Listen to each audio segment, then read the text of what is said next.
देते हुए अपनी बात समाप्त करता हूं। बहुत बहुत धन्यवाद। धन्यवाद। माननीय सदस्य श्री कीर्ति आजाद जी। धन्यवाद सभापति जी। मैं यहां से बोल सकता हूं, आपकी अनुमति हो तो? बोलिए। मैं अपनी नेत्री ममता जी का बहुत धन्यवाद करता हूं कि उन्होंने आज मुझे यह बोलने का अवसर दिया। अभी विप्लव जी बात कर रहे थे वुमेन एम्पावरमेंट की। कितना हुआ इनकी तरफ मुझे मालूम नहीं, हालांकि मुझसे ज़्यादा भारतीय जनता पार्टी वालों को और कोई नहीं जानता। जितने बैठे में उन सबों से सबसे संभवतः पुराना मैं ही होऊंगा और इनको मैं भली भांति पहचानता हूँ। बात महिला की करेंगे लेकिन महिला के लिए कुछ करेंगे नहीं।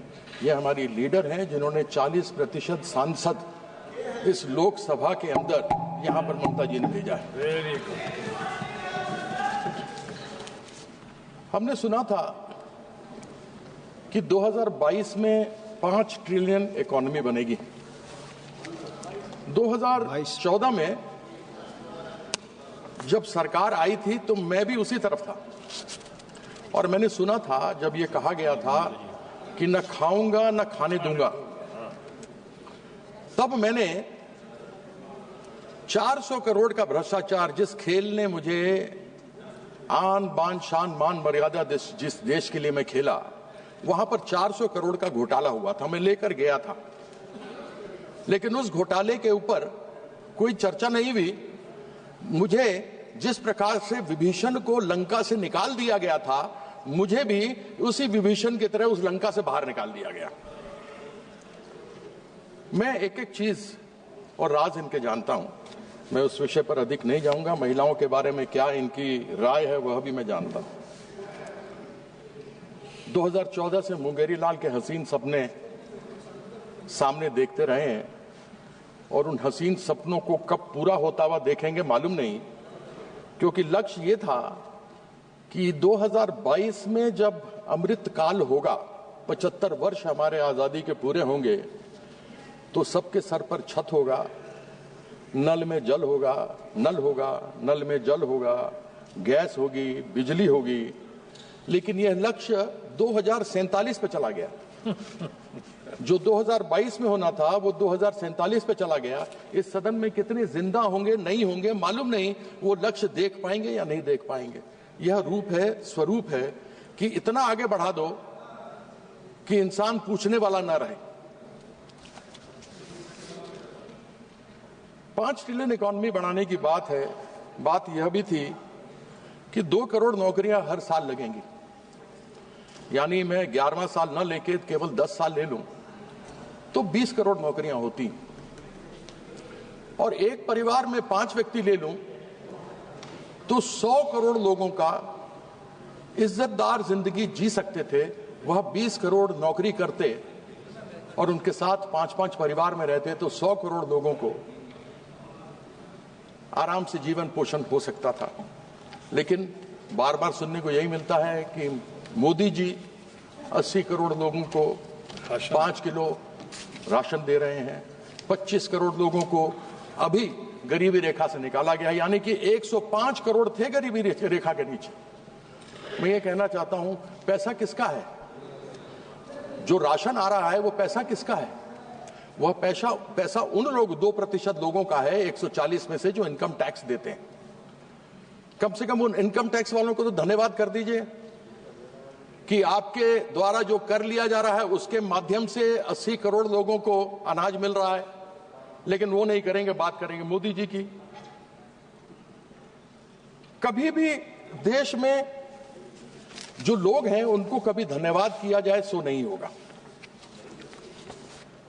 5 ट्रिलियन इकोनॉमी की बात होती है, पूंजीपतियों के 14 लाख करोड़ कर्जा को माफ कर दिया जाता है, माफ कर देते हैं। उनको 20% टैक्स लगता है, हमको 30% टैक्स लगता है। और जब हमको 30% टैक्स लगता है तो अगर 36 लाख रुपया कोई महीने में कमाता हो, उसका अगर 30% टैक्स आप पूरा साल का लगा लें तो 10 लाख रुपया उसका चला गया, यानी 3.25 महीने का टैक्स गया। उसके ऊपर जीएसटी लगा ली तो 1.5 महीने का जीएसटी भी 18% खाने पीने सब पर लगा हुआ है, वो चला गया। मतलब 5 महीने का उसकी आमदनी जो है वो टैक्स में चली जाती है। पूंजीपतियों को 14 लाख करोड़ रुपया माफ कर दिया जाता है, लेकिन यही किसान जो यहां आकर सीमाओं पर 700 लोग मारे गए, जिनकी शहादत हुई, वह जब अपनी मांग करने के लिए आते हैं तो उनसे पूछा नहीं जाता। यदि वह लोन पर ट्रैक्टर लेता है और अगर एक EMI नहीं भरता है तो बैंक वाले आकर उसके यहां से उसका ट्रैक्टर छीन कर लेकर चले जाते हैं और वो किसान बेचारा असहाय रह जाता है और अपनी लोन की पूर्ति नहीं कर पाता। जो गरीब आदमी लोन पर मोटरसाइकिल खरीदता है और हमारे घर में आकर के लोगों के यहां खाना बांटता है, आप लोग मंगाते होंगे, आप लोग भी स्विगी से, जोमेटो से, ब्लिंकिट से, वह बेचारा अगर EMI नहीं दे पाता तो आप उसका मोटरसाइकिल जब्त कर लेते हैं, उसके रोजगार का जरिया खत्म, उसका परिवार फिर भूखों मरता है। यह गरीब लोगों के साथ इन लोगों की इस प्रकार की प्रथा है। 30% टैक्स, 2 करोड़ लोग, 2% यानी 2.8 करोड़ लोग, 140 करोड़ लोग में 2% लोग इनकम टैक्स देते हैं, यानी 2.8 समझिए 3 करोड़ लोग देते होंगे, 3.5 करोड़ देते होंगे, 4 करोड़ देते होंगे। वह उनको 30% में आप 12 लाख की छूट देते हैं, लेकिन एक गरीब आदमी जिसको आप 80 करोड़ लोगों को जो 5 किलो अनाज देते हैं, उसको तो न तेल मिलता है, न मसाला मिलता है, न उसके पास गैस खरीदने की क्षमता है, वो बेचारा क्या करे।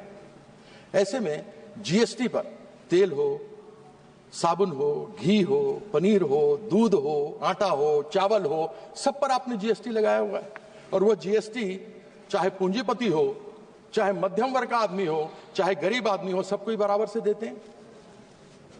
अगर डायरेक्ट टैक्स जिसमें फायदा केवल वह 2% लोगों को हुआ जो इनकम टैक्स दे रहे हैं, अगर इनडायरेक्ट टैक्स में यानी GST में यदि कमी की जाए तो फिर सब 140 करोड़ लोगों को फायदा हो सकता है, उनके खरीदने की क्षमता बढ़ सकती है, लेकिन वो सोचेंगे नहीं।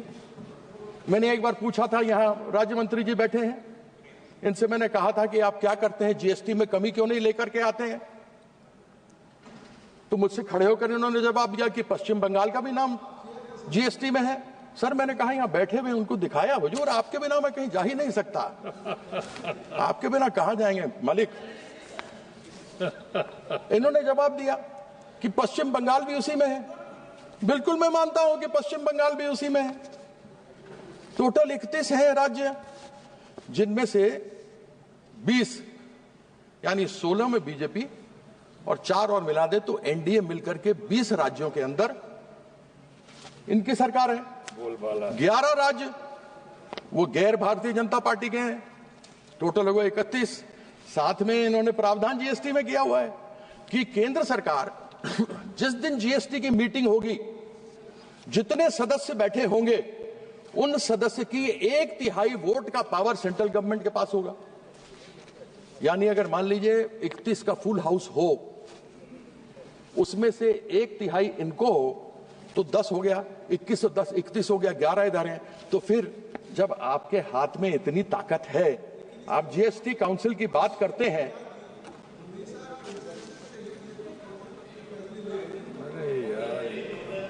सभापति महोदय यही तो कह रहा हूं, आपने बिल्कुल सही बात कही, आपने कील के माथे पे मारा है डंका, बिल्कुल ठीक कहते हैं, you hit the nail on the head sir. 31 लोग इनके हैं, अगर इनके वोट में 10 मिला लूं तो 21 इनके राज्य, 20 इनके राज्य, 10 उसके ऊपर 31 लोग आए हैं, वो 30, 11 विपक्ष के, तो 30 लोग बैठे हुए हैं। तो फिर तेल, घी, पनीर, दूध, आटा, चावल पर तो ये कम कर सकते हैं क्योंकि इन्हीं की मेजोरिटी है। GST काउंसिल में तो इनको मेजोरिटी बनानी, किसी और को थोड़ा बनानी है। तो आपने जो कहा मैंने सही कहा ना अध्यक्ष महोदय, सभापति महोदय, है ना, कंसेंसस आपने जो कहा वही फैक्ट मैंने कही आपके सामने।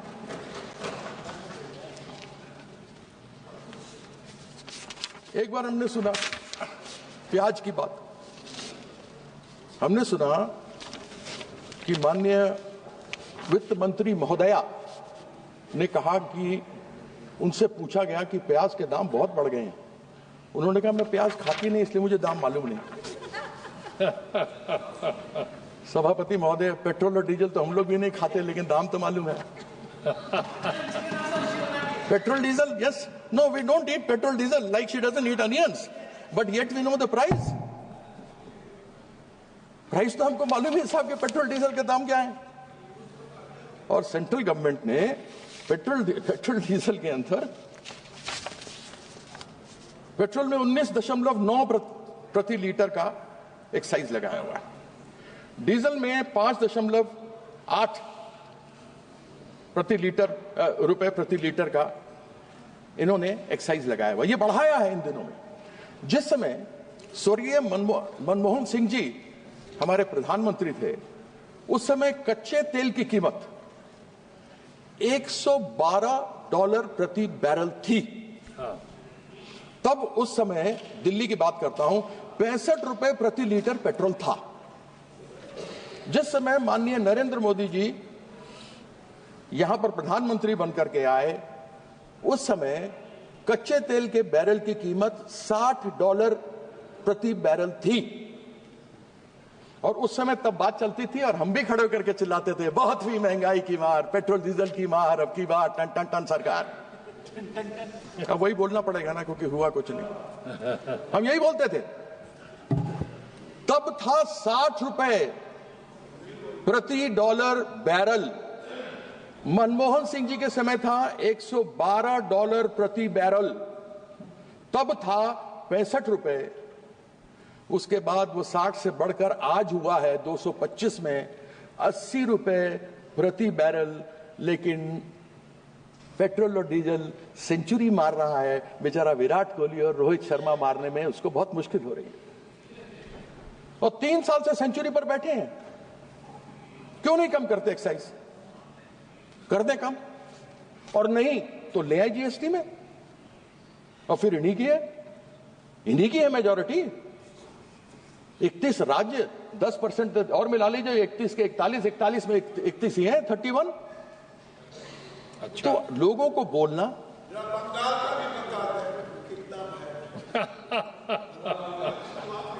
अध्यक्ष जी, इनका जवाब दे दूं? आप कहें तो दे दीजिए। सबसे कम दाम अगर पेट्रोल और डीजल के कहीं किसी राज्य में है तो वो पश्चिम बंगाल के अंदर जाइए, गिरिराज जी, अपने बिहार से भर के आइए। माननीय मंत्री जी ने खड़े होकर आपसे कोई जवाब नहीं पूछा, इसलिए आप अपनी बात करें। अरे यह मेरे घर में आके मेरे पास एमएलसी बनने के लिए बैठा करते थे 1999 में। ये बात नहीं, ये पर्सनल नहीं, ये आप व्यक्तिगत आक्षेप नहीं करेंगे इस तरीके से। ये मुझे बताएंगे। ये इनको बात करने के तरीका नहीं, इनको बात करने की तमीज नहीं। माननीय कीर्ति आजाद जी, यह भारतीय जनता पार्टी के संस्कार हैं। आप कृपया, ये भारतीय जनता पार्टी के संस्कार हैं, बैठ जाइए। जिनको बात करने का तमीज नहीं। आप अपने से बड़ों से कैसी बात की जाती है इनको ये नहीं मालूम। आप अपने सदन में किस तरीके से बात की जाती है इनको ये नहीं मालूम। ये तुम करके बात कर रहे हैं, मैं इनसे आप करके बात कर रहा हूँ। लेकिन आजाद जी नहीं कर सकते। आप बैठ जाइए। इनका भगवान कुछ नहीं कर सकता। माननीय मंत्री बैठ जाइए। इनका कुछ नहीं कर सकता। माननीय मंत्री, ठीक है, ये देखिए आप भी करके बोलते हैं। माननीय कीर्ति आजाद जी, मैं आपसे बात कर रहा हूं। बहुत वरिष्ठ हैं। ये आपसे बात, फिर वही बात आप कर रहे हैं। फिर वही बात आप कर रहे हैं। ये रिकॉर्ड में नहीं जाएगा। ये रिकॉर्ड में देखिए, देखिए आया था। आप बैठ जाए। माननीय मंत्री जी, आप बैठ जाए। माननीय मंत्री, ये आप बिल्कुल सब रिकॉर्ड में जाएगा। इस तरह के आक्षेप आपसे अपेक्षा नहीं है। माननीय कीर्ति आजाद जी, इस तरह का आक्षेप बोलेंगे तो मैं इनके सब आप किसी माननीय सदस्य के ऊपर नहीं, आप सर ये तमीज देखिए। आप बजट पे बोलिए, इसका तमीज देखिए। लेकिन माननीय कीर्ति आजाद जी, आप बजट पे बोलें। आप इस तरीके की बात किसी के ऊपर व्यक्तिगत आवाज आप सुन रहे हैं? आप सुन रहे हैं क्या बोल रहे हैं? आप उनका रिकॉर्ड में नहीं जा रहा है। उनका रिकॉर्ड में नहीं जा रहा है। आप क्यों संज्ञान ले रहे हैं? रिकॉर्ड में नहीं जा रहा। आप संज्ञान मत लीजिए। लेकिन आपको व्यक्तिगत क्यों करते हैं? नहीं, बोलिए ना। आप बैठे रहिए। आप चुप रहे। आप कीर्ति आजाद जी को मैंने सभापति जी 1.7 करोड़ रुपया जो पश्चिम बंगाल का बकाया है वह 1922 से पश्चिम बंगाल को नहीं दिया गया, जिसमें एक जीएसटी है, 2022 से नहीं दिया गया, 2022 से क्षमा कीजिएगा, 2022 से नहीं दिया गया। रिपीट कर दो फिर से, कितना पैसा? 1,70,000 करोड़ रुपया जो पश्चिम बंगाल का हिस्सा है, 2022 से पश्चिम बंगाल को नहीं दिया गया। उसमें हिस्सा जीएसटी का भी है। जीएसटी फेडरल इकोनॉमी है तो फेडरल जीएसटी तो आना चाहिए। आपने आवास का पैसा नहीं दिया, वो पश्चिम बंगाल की नेत्री ममता बंदोपाध्याय ने लोगों का आवास को दिया। इन्होंने स्कूलों के लिए नहीं दिया, सर्व शिक्षा अभियान के लिए नहीं दिया, वह भी पश्चिम बंगाल की नेत्री ममता बंदोपाध्याय ने अपने बजट से दिया। घर नहीं मिले, उसका भी बजट पश्चिम बंगाल की नेत्री ने दिया। इन्होंने आपत्तियां उठाई, आपत्तियों का जवाब दिया गया, यूटिलाइजेशन सर्टिफिकेट दिया गया, सब कुछ हो गया। जीएसटी काउंसिल में बैठक हुई, जीएसटी काउंसिल में बैठक हुई, हेल्थ यानी स्वास्थ्य को लेकर सब बातें हुई। उसमें हमारे स्वास्थ्य साथी जो ममता बंदोपाध्याय की सरकार वहां चलाती है, उसको सबसे बढ़िया कहा गया। वह स्वास्थ्य साथी जो महिला, सबसे बड़ी महिला एक परिवार में होती है, उनके नाम से एक कार्ड होता है, और प्राइवेट हो या पब्लिक हो, महिला, उनके पति, उनके माँ बाप, उनके सास ससुर, उनके बच्चे सभी किसी भी निकटतम अस्पताल में जा सकते हैं, उपचार करा सकते हैं, और डायरेक्टली सरकार की तरफ से पैसा वहां पर हॉस्पिटल में दिया जाता है, इंक्लूडिंग प्राइवेट हॉस्पिटल। लेकिन हमारे जो यहां से मिलता है उसमें अनेकों मानक हैं। छत है तो नहीं मिल सकता, मोटरसाइकिल है तो नहीं मिल सकता, साइकिल है तो नहीं मिलेगा, और 2011 के सेंसस से है, और यहाँ पर सभी को मिलता है। कृपया संक्षिप्त करें, 15 मिनट हो गया जी, मैं खत्म बात कर रहे हैं भाई। अब ये कहते हैं कि साहब इन्होंने मानक तय किया। अब ये मैं जानना चाहता हूं कि संविधान के किस प्रावधान में या किस धारा में ये लिखा हुआ है कि किसी एक रंग का पर आप स्कूल को अगर आप रंगेंगे या अस्पताल को रंगेंगे तभी आपको पैसा मिलेगा? क्या हिंदू धर्म में एक ही रंग है, या हिंदू धर्म में अनेकों रंग हैं? हमारे सनातन में अनेकों रंग हैं। यह चाहते हैं कि केवल भगवा में रंग दें, लेकिन भगवा के अनेकों भी रंग हैं। जो महादेव के सिर में चंद्रमा इठलाता है वो सफेद है, सोमवार सफेद है, सफेद रंग है चंद्रमा का।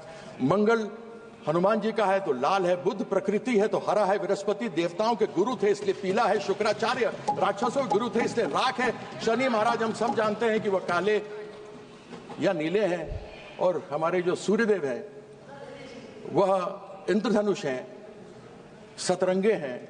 उत्तर में शिव हैं तो सफेद है, दक्षिण में अयप्पन है तो काले हैं, पूर्व में मां काली है तो लाल सिंदूर और लाल टीका है, पश्चिम में गणेश है तो पीला है। फिर केवल भगवा कैसे मेरा हिंदू धर्म का रंग है, मुझे समझ नहीं आता। Very good. क्या चंद्रमा को भगवा करेंगे? ठीक है। क्या हनुमान जी को भगवा करेंगे? क्या मेरी बहन, बेटी, मां के सिंदूर, लाल सिंदूर को और लाल टीके को भगवा करेंगे? मेरे पश्चिम बंगाल का रंग सफेद और नीला है। नीला शनि महाराज का रंग है। नीले को ये भगवा करना चाहते हैं 2021 में। तो 2021 में तो जब इन्होंने नीला करने के लिए आया था, जब ये अपना ध्वज गाड़ने आए थे, तो 2021 में तो शनि महाराज का ढैया लग गया। इस बार जो आएंगे ना 2026 में, इस बार 7.5 लगने वाला है। इस चीज का आपके एक सदस्य को और बोलना, मैं आपके एक सदस्य को और बोलना करता हूँ। बहुत बहुत धन्यवाद। समय बोलने को बहुत कुछ था, लेकिन मेरे भाई साहब ने समय ले लिया, इस कारण से मुझे अपना वक्तव्य को छोटा करना पड़ रहा। मैं आपको धन्यवाद करता हूँ। धन्यवाद। धन्यवाद। श्री अरुण नेहरू।